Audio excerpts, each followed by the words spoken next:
بسم اللہ الرحمن الرحیم۔ السلام علیکم۔ کلاس 7 چیپٹر نمبر 1 ہم نے اسٹارٹ کیا ہوا تھا۔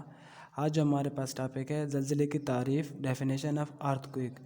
زمین کے اندرونی حصوں میں مختلف حرکات، ترتراہٹ اور ارتعاش سے جو لہریں پیدا ہوتی ہیں اس کو زلزلہ کہتے ہیں۔ سادہ الفاظ میں ہم یہ کہہ سکتے ہیں زمین کا ہلنا جو ہے اس کو زلزلہ کہتے ہیں۔ یہ جو ہے زمین کے اندرونی حصوں میں حرکت، تھرتھراہٹ کی وجہ سے پیدا ہوتا ہے۔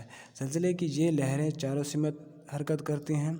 مرکز کے نزدیک یہ طاقتور اور مرکز سے دور کمزور ہو جاتی ہیں، یعنی جہاں یہ حرکات پیدا ہوئی ہیں وہاں پر اس کی شدت جو ہوتی ہے وہ زیادہ ہوتی ہے، اور اس سے اگر فاصلے پر دور چلے جائیں تو اس کی جو شدت ہے وہ کم ہو جاتی ہے۔ زلزلے عموماً دو وجوہات کی وجہ سے آتے ہیں۔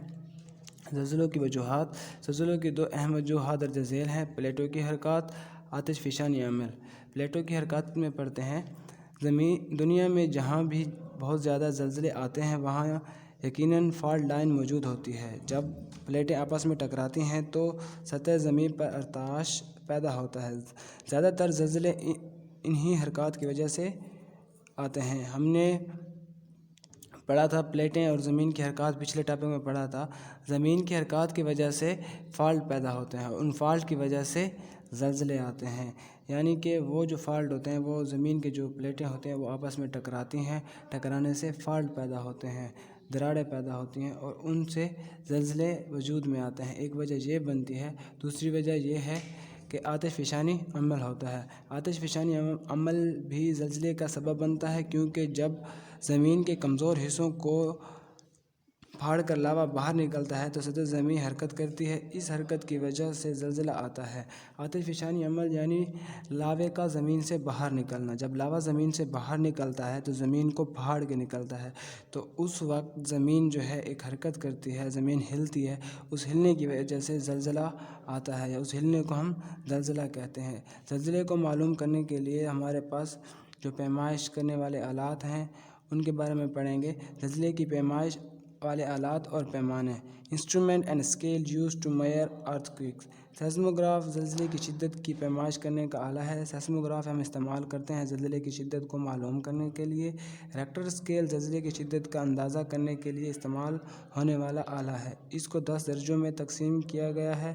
جتنی شدت زیادہ ہوگی ریکٹر اسکیل پر درجہ بندی زیادہ ہوگی۔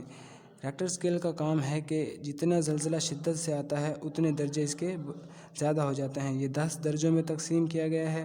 جتنے زلزلے کی شدت ہوگی اتنے ہی درجے یہ اس میں نظر آتے ہیں۔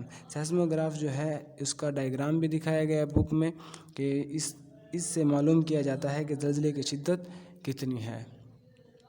زلزلے کے بارے میں اس ٹاپک میں ہم نے یہ پڑھا کہ زمین کی حرکت، زمین کے ہلنے کو زلزلہ کہتے ہیں۔ یہ زمین کی اندرونی حرکات کی وجہ سے وجود میں آتا ہے، اور عموماً دو وجوہات بنتی ہیں اس کی زلزلے آنے کی۔ ایک وجہ جو بنتی ہے وہ پلیٹوں کی حرکت ہے، دوسرا جو ہے آتش فشانی عمل ہے۔ پلیٹوں کی حرکت کی وجہ سے اس طرح آتا ہے کہ یہ پلیٹیں آپس میں ٹکراتی ہیں جن کی وجہ سے فالٹ بنتے ہیں، اور ان فالٹ کی وجہ سے زمین پر زلزلے آتے ہیں یا زمین ہلتی ہے، جن کو ہم زلزلہ کہتے ہیں۔ دوسرا ہے آتش فشانی عمل۔ آتش فشانی عمل یعنی زمین سے لاوا باہر نکلتا ہے۔ جب زمین سے لاوا باہر نکلتا ہے تو زمین کو پھاڑ کے نکلتا ہے، تو جس سے زمین پر حرکت پیدا ہوتی ہے، زمین میں ایک تھرتھراہٹ پیدا ہوتی ہے جس کو زلزلہ کہتے ہیں۔ یہ دو وجوہات ہیں جن کی وجہ سے زمین پر زلزلہ آتا ہے، اور اس کو معلوم کرنے کے لیے سیسموگراف اور ریکٹر اسکیل کا استعمال کیا جاتا ہے۔